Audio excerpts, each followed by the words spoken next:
नमस्कार। आकाशवाणी से प्रस्तुत है समाचार संध्या।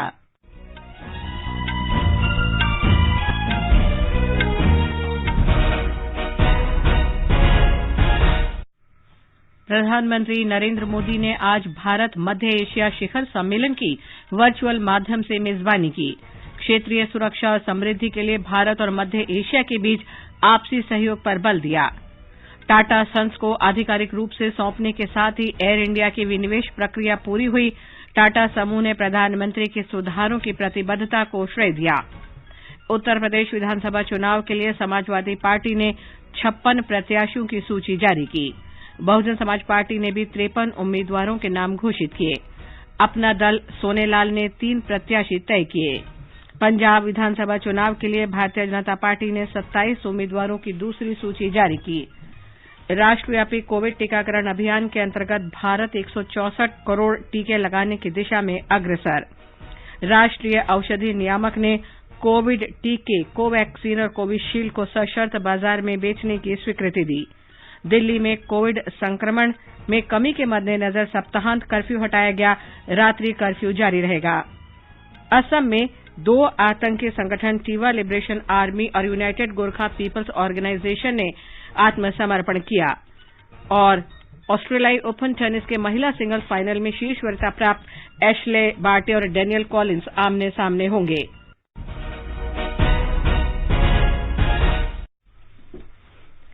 समाचार संध्या में नीलम मलकानिया के साथ मैं लवली निगम। प्रधानमंत्री नरेंद्र मोदी ने आज कहा कि भारत के लिए मध्य एशिया का क्षेत्र एक संगठित और स्थिर पड़ोस के नजरिए से काफी अहमियत रखता है। पिछले 3 दशक में भारत ने अपने इन सहयोगी देशों के साथ द्विपक्षीय संबंधों में कई सफलताएं अर्जित की हैं। भारत मध्य एशिया शिखर सम्मेलन में आज श्री मोदी ने कहा कि क्षेत्रीय सुरक्षा और अफगानिस्तान के घटनाक्रम पर भारत चिंतित है। रीजनल कनेक्टिविटी के क्षेत्र में भारतीय विजन का एक महत्वपूर्ण अंग है, जो अशगाबाद एग्रीमेंट में हमारी भागीदारी से स्पष्ट है। क्षेत्रीय सुरक्षा के लिए हम सभी की चिंताएं और उद्देश्य एक समान है। अफगानिस्तान के घटनाक्रम से हम सभी चिंतित हैं। इस संदर्भ में भी हमारा आपसी सहयोग क्षेत्रीय सुरक्षा और स्थिरता के लिए और महत्वपूर्ण हो गया है। प्रधानमंत्री ने कहा कि शिखर सम्मेलन के 3 प्रमुख उद्देश्य हैं। आज की समिट के 3 प्रमुख उद्देश्य हैं। पहला, यह स्पष्ट करना कि भारत और सेंट्रल एशिया का आपसी सहयोग क्षेत्रीय सुरक्षा और समृद्धि के लिए अनिवार्य है। दूसरा उद्देश्य, हमारे सहयोग को एक प्रभावी स्ट्रक्चर देना है। और तीसरा उद्देश्य, हमारे सहयोग के लिए एक महत्वाकांक्षी रोडमैप बनाना है। इसके माध्यम से हम अगले 3 सालों में रीजनल कनेक्टिविटी और कोऑपरेशन के लिए एक इंटीग्रेटेड अप्रोच अपना सकेंगे। श्री मोदी ने कहा कि भारत ने मध्य एशियाई देशों के साथ राजनयिक संबंधों के महत्वपूर्ण 30 वर्ष पूरे कर लिए हैं। उन्होंने कहा कि पिछले 3 दशक में इस सहयोग ने कई सफलताएं हासिल की हैं। भविष्य के लिए भी इन संबंधों को लेकर महत्वाकांक्षी दृष्टिकोण बनाया जाना जरूरी है। शिखर सम्मेलन में कजाकिस्तान, किर्गिज गणराज्य, ताजिकिस्तान, तुर्कमेनिस्तान और उज्बेकिस्तान के राष्ट्रपतियों ने हिस्सा लिया। टाटा सन्स को आधिकारिक रूप से सौंपने के साथ ही विमानन कंपनी एयर इंडिया की विनिवेश प्रक्रिया पूरी हो गई है। एयर इंडिया का प्रबंधन और नियंत्रण अब पूरी तरह से टाटा समूह के अधीन होगा। टाटा समूह को एयर इंडिया के साथ ही उसकी 2 इकाइयां एयर इंडिया एक्सप्रेस और AISATS भी सौंप दी गई है। नागर विमानन मंत्री ज्योतिरादित्य सिंधिया ने कहा कि ये खुशी की बात है कि एयर इंडिया के विनिवेश की प्रक्रिया सफल रही और निर्धारित समय में पूरी हो गई। श्री सिंधिया ने इस अवसर पर एयर इंडिया को बधाई देते हुए कहा कि एयर इंडिया टाटा सन्स को सफलता की नई उड़ान देगी। इससे देश का नागरिक विमानन उद्योग भी सशक्त होगा। टाटा समूह की ओर से जारी बयान में टाटा सन्स के अध्यक्ष एन चंद्रशेखर ने कहा कि एयर इंडिया को टाटा समूह को दिया जाना देश में उद्यमिता की भावना को सशक्त बनाने की प्रधानमंत्री नरेंद्र मोदी की प्रतिबद्धता की पुष्टि करता है। उन्होंने कहा कि एयर इंडिया को वापस पाकर टाटा समूह बेहद खुश है। वो एयर इंडिया को विश्व स्तरीय एयरलाइन कंपनी बनाने के लिए प्रतिबद्ध है। उत्तर प्रदेश विधानसभा चुनाव के लिए समाजवादी पार्टी ने आज 56 प्रत्याशियों की सूची जारी कर दी। बहुजन समाज पार्टी ने भी 53 उम्मीदवारों के नाम घोषित किए। अपना दल सोनेनाल ने 3 प्रत्याशियों के नामों पर मुहर लगा दी है। राज्य में चौथे चरण की अधिसूचना आज जारी होने के साथ ही नामांकन दाखिल करने की प्रक्रिया शुरू हो गई है। प्रदेश में 7 चरणों में 10 फरवरी से 7 मार्च तक मतदान कराया जाएगा। एक रिपोर्ट। चौथे चरण के चुनाव में 9 जिलों की 16 सुरक्षित सीट सहित कुल 59 निर्वाचन क्षेत्रों में 23 फरवरी को वोट डाले जाएंगे। चुनाव के चौथे चरण के लिए 3 फरवरी तक नामांकन भरे जा सकेंगे और पर्चों की जांच का काम 4 फरवरी को किया जाएगा। 7 फरवरी तक उम्मीदवार अपना नाम वापस ले सकते हैं। मतगणना 10 मार्च को होगी। चुनाव डेस्क से मैं कनकलता। इस बीच उत्तर प्रदेश में पहले 2 चरणों के चुनाव के लिए प्रचार अभियान तेज हो गया है। हमारे संवाददाता ने बताया है कि प्रमुख राजनीतिक पार्टियों ने मतदान पूर्व गठबंधन किए हैं। भारतीय जनता पार्टी के वरिष्ठ नेता अमित शाह ने आज मथुरा, वृंदावन, दादरी और ग्रेटर नोएडा में चुनाव प्रचार किया। पार्टी के वरिष्ठ नेता राजनाथ सिंह ने आज गाजियाबाद के मोदी नगर में चुनाव प्रचार किया। ब्यौरा हमारे संवाददाता से। भारतीय जनता पार्टी के वरिष्ठ नेता और केंद्रीय गृह मंत्री अमित शाह ने चुनाव प्रचार की शुरुआत मथुरा वृंदावन से की, जहां उन्होंने घर घर जनसंपर्क किया और अधिक से अधिक लोगों से संपर्क करने के लिए पार्टी द्वारा शुरू की गई नई पहल प्रभावी मतदाता संवाद कार्यक्रम को संबोधित किया। श्री शाह ने गौतम बुद्ध नगर जिले की दादरी विधानसभा सीट पर भी पार्टी प्रत्याशी के लिए घर घर जाकर वोट मांगे। इसके बाद देर शाम वे ग्रेटर नोएडा पहुंचे और प्रभावी मतदाता संवाद के तहत विधानसभा क्षेत्र के लोगों को संबोधित किया। पार्टी के वरिष्ठ नेता राजनाथ सिंह ने गाजियाबाद के मोदी नगर विधानसभा क्षेत्र में पार्टी प्रत्याशी के लिए वोट मांगे। उन्होंने घर घर जनसंपर्क किया और प्रभावी मतदाता संवाद के तहत कार्यक्रम को संबोधित किया। राष्ट्रीय लोकदल के अध्यक्ष जयंत चौधरी ने मुजफ्फरनगर के खतौली विधानसभा क्षेत्र में पार्टी के लिए चुनाव प्रचार किया। वहीं आम आदमी पार्टी ने आज प्रदेश के लिए अपना घोषणा पत्र जारी कर दिया।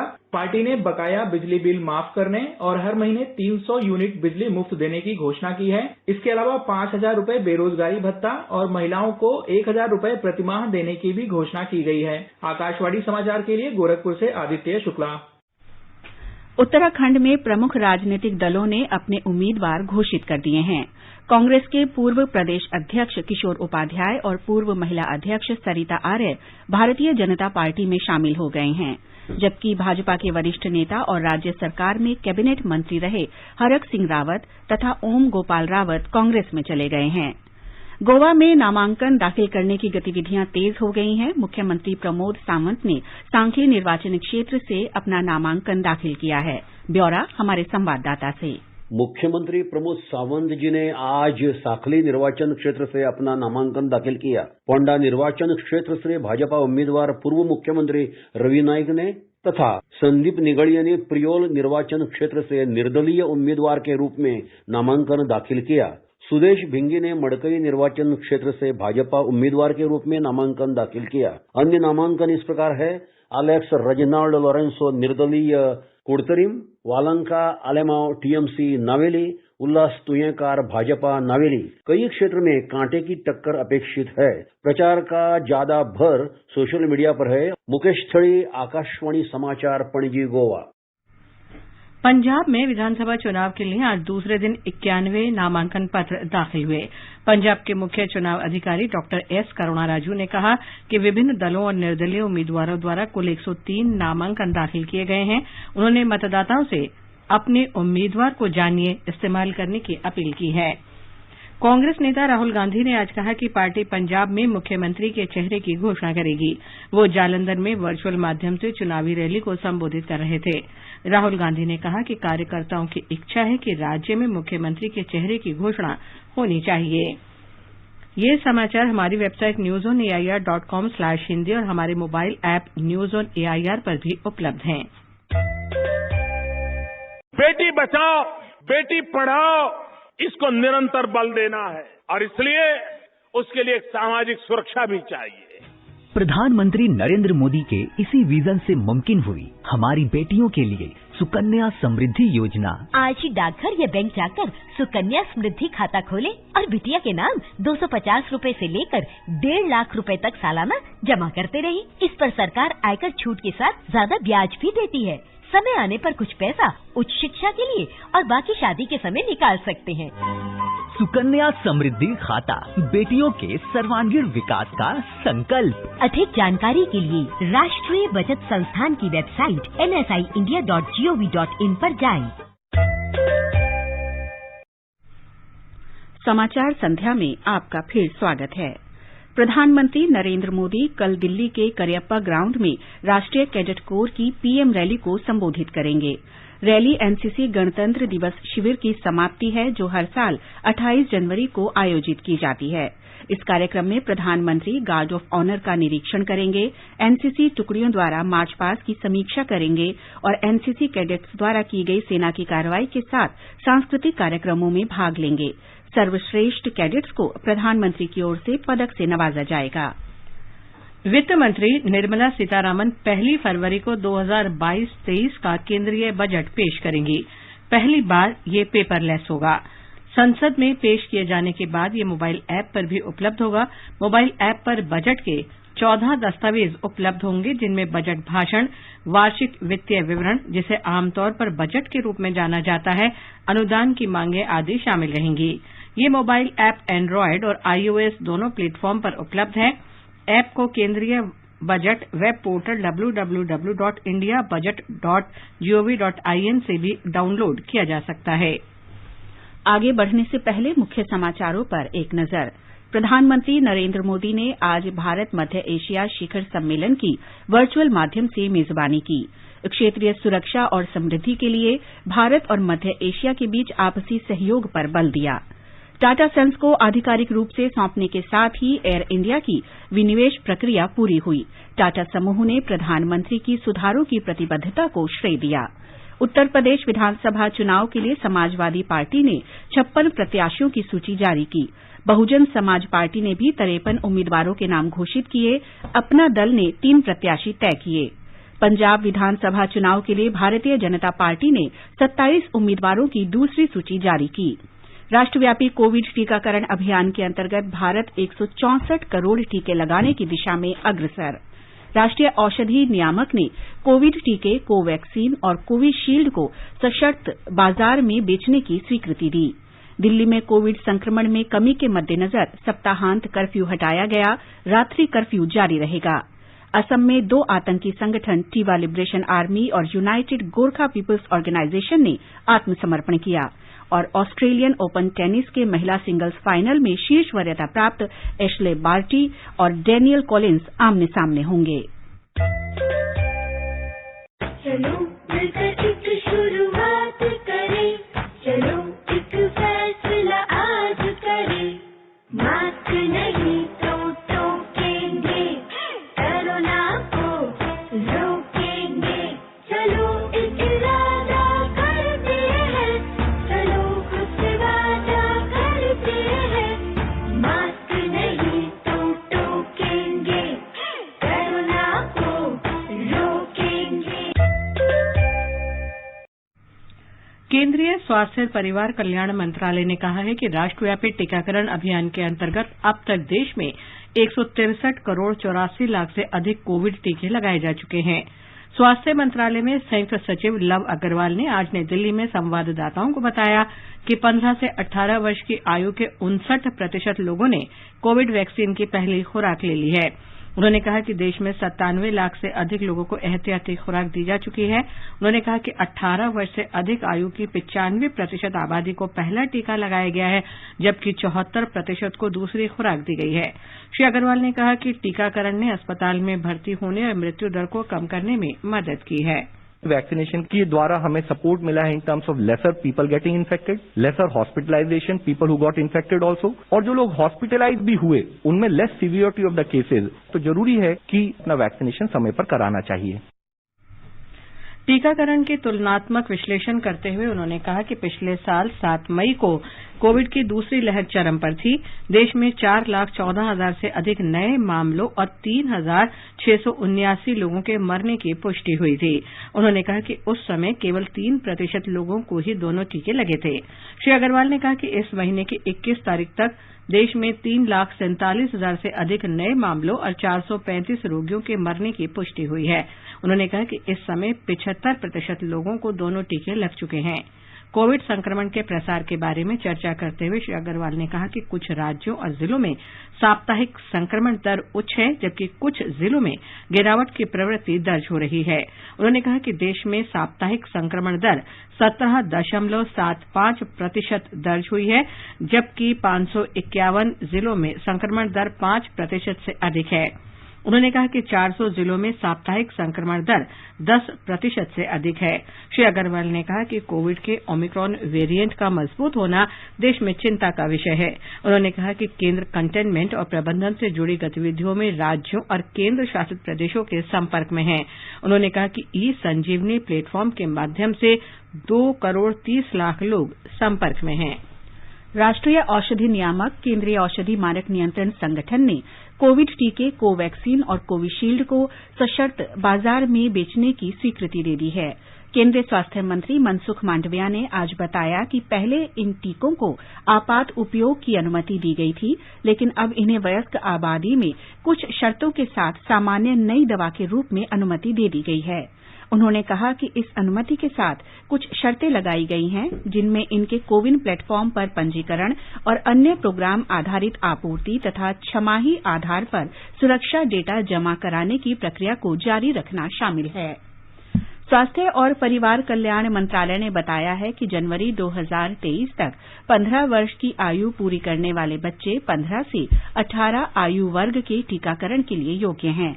स्वास्थ्य और परिवार कल्याण मंत्रालय के अपर सचिव विकासशील ने राज्यों और केंद्र शासित प्रदेशों को पत्र लिखकर स्पष्ट किया गया कि वर्ष 2005, 2006 और 2007 में जन्म लेने वाले बच्चे कोविड-19 टीकाकरण के लिए 15 से 18 वर्ष की श्रेणी के योग्य हैं। इसके साथ ही 60 वर्ष की आयु पूरी कर चुके एहतियाती खुराक के योग्य हैं। स्वास्थ्य मंत्रालय ने जोर देकर कहा कि कोई भी नागरिक कोविड-19 वैक्सीन के लाभ से वंचित न होने पाए। दिल्ली सरकार ने कोविड संक्रमण में कमी आने के कारण राष्ट्रीय राजधानी में लगाए गए प्रतिबंधों में ढील देने का फैसला किया है। सरकार ने सप्ताहांत कर्फ्यू को हटाने और ऑड इवन नियम के बिना बाजार खोलने का फैसला किया है। दिल्ली में कोविड की स्थिति की समीक्षा के लिए आज दिल्ली के उपराज्यपाल अनिल बैजल की अध्यक्षता में दिल्ली आपदा प्रबंधन प्राधिकरण की 32वीं बैठक में ये निर्णय लिए गए। बैठक में सरकारी कार्यालयों को पूरी क्षमता के साथ खोलने का निर्णय लिया गया, जबकि रेस्तरां, बार और सिनेमा हॉल को 50% क्षमता तक संचालित करने का निर्णय लिया गया। हालांकि शहर में रात 10 बजे से सुबह 5 बजे तक रात का कर्फ्यू जारी रहेगा। राष्ट्रीय राजधानी में स्कूल बंद रहेंगे। अधिकतम 200 व्यक्तियों के साथ विवाह संबंधी समारोह को स्थल की 50% क्षमता के साथ आयोजित करने की अनुमति दी जाएगी। आकाशवाणी का समाचार सेवा प्रभाग आज रात 9:30 बजे कोरोना जागरूकता श्रृंखला के अंतर्गत हिन्दी और अंग्रेजी में लाइव फोन इन कार्यक्रम प्रसारित करेगा। कार्यक्रम में आज दिल्ली के लेडी हार्डिंग मेडिकल कॉलेज की डॉक्टर अपर्णा अग्रवाल श्रोताओं के प्रश्नों के उत्तर देंगी। श्रोता हमारे विशेषज्ञ से टेलीफोन नंबर 011-2342-1230 और 011-2342-1764 पर प्रश्न पूछ सकते हैं। Twitter handle @AIR News Alerts #AskAIR पर भी सवाल पोस्ट किए जा सकते हैं। ये कार्यक्रम FM गोल्ड और अतिरिक्त मीटरों पर सुना जा सकता है। कार्यक्रम हमारी वेबसाइट newsonair.nic.in और YouTube channel news on AIR official पर भी उपलब्ध रहेगा। ऑस्ट्रेलिया ओपन टेनिस टूर्नामेंट में महिला सिंगल्स के फाइनल में शीर्ष वरीयता प्राप्त ऑस्ट्रेलिया की एश्ले बार्टी का सामना अमेरिका के डेनियल कॉलिंस से होगा। फाइनल शनिवार को खेला जाएगा। आज खेले गए सेमीफाइनल में एश्ले बार्टी ने मेडिसन कीज और डेनियल कॉलिंस ने पोलैंड की ईगा स्वितेक को पराजित किया। पुरुष सिंगल्स के सेमीफाइनल में कल रूस के डेनियल मेदवेदेव का सामना ग्रीस के स्टेफानोस सित्सिपास से होगा, जबकि दूसरे सेमीफाइनल में इटली के माचिया बेरेटिनी और स्पेन के राफेल नडाल आमने सामने होंगे। उधर मस्कट में महिला एशिया कप हॉकी प्रतियोगिता के फाइनल में कल जापान का मुकाबला दक्षिण कोरिया से होगा। कल ही तीसरे स्थान के लिए भारत चीन के साथ खेलेगा। इससे पहले कल खेले गए सेमीफाइनल में दक्षिण कोरिया ने मौजूदा चैंपियन भारत को 3-2 से और जापान ने चीन को 2-1 से हराकर फाइनल में जगह बनाई। असम में 2 आतंकी संगठन टिवा लिबरेशन आर्मी और यूनाइटेड गोरखा पीपल्स ऑर्गेनाइजेशन ने आज मुख्यमंत्री हेमंत बिस्वा शर्मा के समक्ष हथियारों के साथ आत्मसमर्पण कर दिया। असम के विभिन्न जिलों में सक्रिय टिवा लिबरेशन आर्मी के 77 और दूसरी तरफ यूनाइटेड गोरखा पीपल्स ऑर्गेनाइजेशन के 169 सदस्यों ने आत्मसमर्पण किया। हमारे संवाददाता ने बताया कि दोनों आतंकी संगठनों ने गोला बारूद के साथ 277 तरह के हथियार सौंपे। आजादी का अमृत महोत्सव के लिए सभी उपभोक्ताओं को शुभकामनाएं। हॉलमार्क सोने की शुद्धता सुनिश्चित करता है। हमेशा हॉलमार्क वाले सोने के आभूषण खरीदें। उपभोक्ता किसी भी शिकायत के लिए कृपया राष्ट्रीय उपभोक्ता हेल्पलाइन के टोल फ्री नंबर 14404 पर संपर्क करें। उपभोक्ता मामले विभाग, भारत सरकार द्वारा जनहित में जारी। जागो ग्राहक जागो। आजादी के अमृत महोत्सव के अंतर्गत आइए अब सुनते हैं आकाशवाणी की विशेष प्रस्तुति आजादी का सफर। आजादी का अमृत महोत्सव।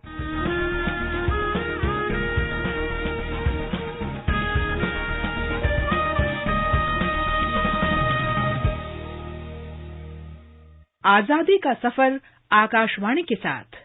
भारत का गौरवशाली स्वतंत्रता संग्राम आधुनिक विश्व के अब तक के सबसे बड़े संघर्षों में से एक है। आकाशवाणी समाचार आपके लिए प्रतिदिन इस संग्राम की एक झलक लेकर आता है।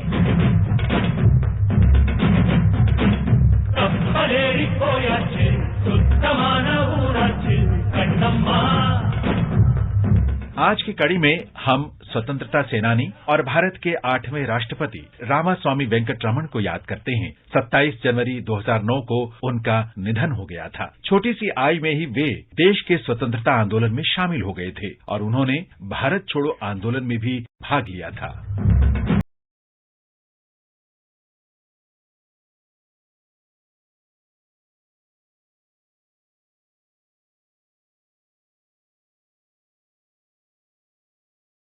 वेंकटरमण का जन्म 4 दिसंबर 1910 को मद्रास प्रेसिडेंसी के तंजौर जिले के राजामदम गांव में हुआ था। उन्होंने मद्रास विश्वविद्यालय में कानून की शिक्षा प्राप्त की और 1935 में मद्रास उच्च न्यायालय तथा भारत के उच्चतम न्यायालय में वकालत की। वकालत करने के साथ साथ वे देश के स्वतंत्रता आंदोलन में भी भाग लेते। 1942 के भारत छोड़ो आंदोलन में उनकी सक्रिय भागीदारी के कारण उन्हें भारत रक्षा नियमों के तहत 2 साल के लिए हिरासत में रखा गया। इस दौरान कानून में उनकी रुचि लगातार बनी रही। 1946 में जब ब्रिटिश साम्राज्य से भारतीय हाथों में सत्ता का हस्तांतरण नजदीक था, भारत सरकार ने वेंकटरमण को मलाया और सिंगापुर में जापानी कब्जे के दौरान सहयोग के अपराधों के आरोप में भारतीय नागरिकों के बचाव के लिए इन देशों में भेजे गए वकीलों के पैनल में शामिल किया। उन्होंने भारत के संविधान का मसौदा तैयार करने में भी मदद की, जिसे 1950 में लागू किया गया।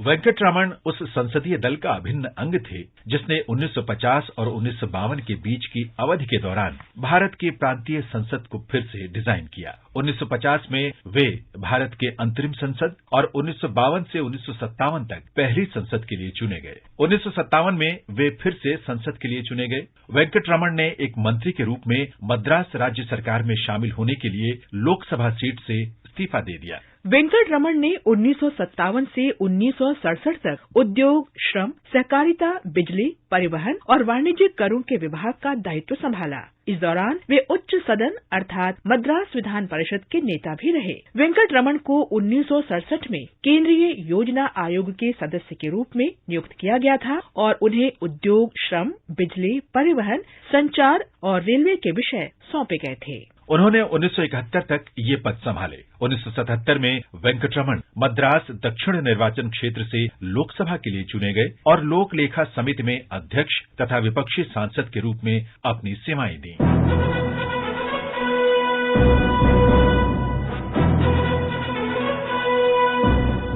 1980 के दशक में केंद्रीय रक्षा मंत्री रहते हुए वेंकट रमन को भारत के मिसाइल कार्यक्रम की शुरुआत करने का श्रेय है। उन्होंने एपीजे अब्दुल कलाम को मिसाइल कार्यक्रम की जिम्मेदारी सौंपी और संपूर्ण मिसाइल प्रणाली को समेकित किया तथा इसे एकीकृत निर्देशित मिसाइल विकास कार्यक्रम का नाम दिया। बाद में वे भारत के उपराष्ट्रपति बने और फिर 1987 से राष्ट्रपति का पद संभाला, जहां उन्होंने 4 प्रधानमंत्रियों के साथ काम किया। भारत माता के इस महान सपूत को हमारा नमन। हम शिक्षक और लेखक आचार्य सीताराम चतुर्वेदी को भी याद कर रहे हैं, जिनका जन्म 27 जनवरी 1907 को उत्तर प्रदेश के वाराणसी में हुआ था। सीताराम चतुर्वेदी ने हिंदी, संस्कृत और अंग्रेजी में 70 से अधिक नाटक लिखे और कई अन्य में निर्देशन, मंचन और अभिनय भी किया। 1935 में उन्होंने निबंधों और व्याख्यानों के साथ महामना मदन मोहन मालवीय के जीवन के बारे में लिखा। 1972 में उन्होंने भारत सरकार के सूचना और प्रसारण मंत्रालय के प्रकाशन विभाग की आधुनिक भारत के निर्माता श्रृंखला के अंतर्गत महामना की जीवनी लिखी। सीताराम चतुर्वेदी बॉम्बे के पृथ्वी थिएटर में सक्रिय भागीदार थे और उन्हें अभिनव भारत की उपाधि से सम्मानित किया गया था। उन्होंने भाषा, व्याकरण, साहित्य, नाटक, रंगमंच आदि पर 250 से अधिक पुस्तकें लिखी। उन्होंने तुलसीदास तथा वल्लभाचार्य की जीवनी लिखी और कालिदास के संग्रहित रचनाओं का संपादन किया। आषाढ़ के पहले बादल नभ के काजल, विरही जनों के करुण आंसू जल, रुक जा रे एक पल। 1968 में सीताराम चतुर्वेदी ने बच्चों में बहुआयामी प्रगतिशील व्यक्ति के गुणों के विकास और उनके चरित्र निर्माण के उद्देश्य से वाराणसी में बाल विश्वविद्यालय की स्थापना की। 17 फरवरी 2005 को उनका निधन हो गया। वाराणसी में 11 दिवसीय रंगमंच उत्सव नाट्य आंदोलन सीताराम चतुर्वेदी की स्मृति को ही समर्पित है। हम इस महान संस्कृति साधक और राष्ट्रभक्त को नमन करते हैं। इसके साथ ही आजादी का सफर आकाशवाणी समाचार के संग श्रृंखला का ये अंक अब यहीं संपन्न होता है। मिलते हैं कल अगली कड़ी के साथ।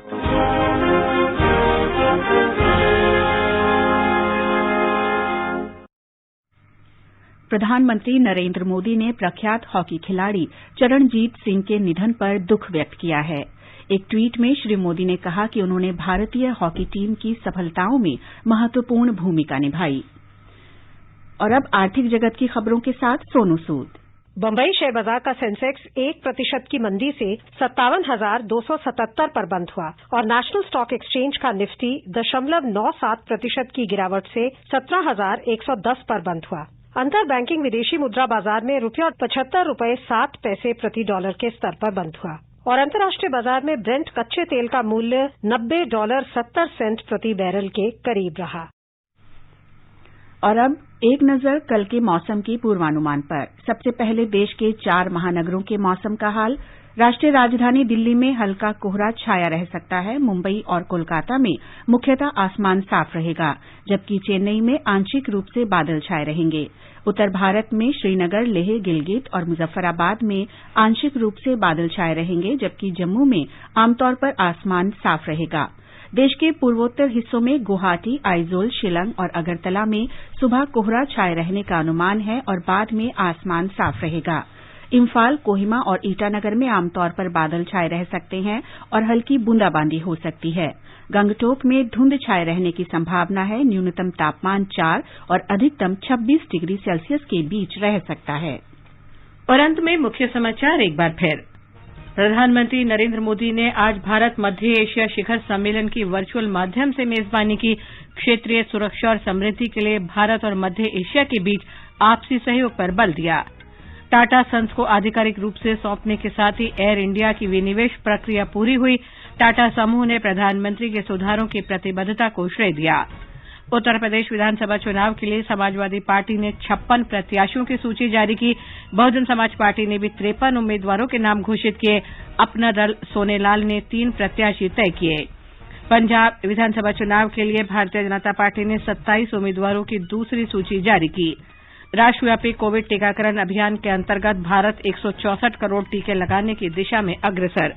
राष्ट्रीय औषधि नियामक ने कोविड टीके कोवैक्सीन और कोविशील्ड को सशर्त बाजार में बेचने की स्वीकृति दी।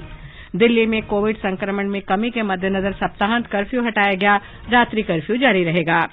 असम में 2 आतंकी संगठन टिवा लिबरेशन आर्मी और यूनाइटेड गोरखा पीपल्स ऑर्गेनाइजेशन ने आत्मसमर्पण किया और ऑस्ट्रेलियन ओपन टेनिस के महिला सिंगल्स फाइनल में शीर्ष वरीयता प्राप्त एशले बार्टी और डेनियल कॉलिंस आमने सामने होंगी। इसके साथ ही समाचार संध्या का ये अंक समाप्त हुआ। नमस्कार।